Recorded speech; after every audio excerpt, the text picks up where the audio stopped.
हसन भाई, ये कौन सा घोड़ा है? जी सर, ये घोड़ा है, पहले था पीले नाम से जाना जाता था, लेकिन अब वसीम भाई के पास आ गया, कोहिनूर नाम है घोड़े का। कोहिनूर नाम हो। जी हाँ, पहले इस्माइल पटेल के पास घोड़ा था ये। मतलब ये WS7 स्टड की शान है। जी हाँ जी। और रंग में भी बहुत खूबसूरत है। नहीं माशाल्लाह, बहुत खूबसूरत घोड़ा है ये, हिंदुस्तान में मशहूर घोड़ा है, ऐसी बात नहीं है, सब जानते हैं दुनिया। हाँ, इस वीडियो में इसकी पूरी कहानी बताएंगे हसन भाई।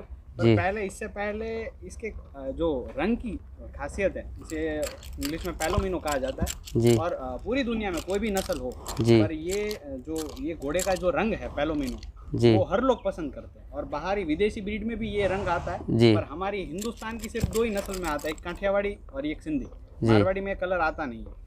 और ये पीला रंग बहुत ही लोग शुभ भी मानते हैं और बहुत पसंद भी है। जी हाँ।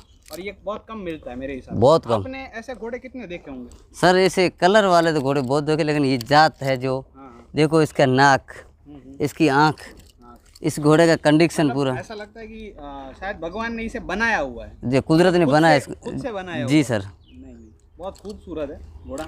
ये घोड़ा असल लाच नस्ल में है। कौन सी? लाच नस्ल है। लाच नस्ल के बारे में थोड़ा सा बता दीजिए आप। अगर लाच नस्ल है, ऐसा सिंधी घोड़े में लाच नस्ल घोड़ियाँ थी, हाँ, अब तो बहुत कम है। बहुत कम है। बहुत ऊंची नस्ल है घोड़ियों की, ऊंची नस्ल उसमें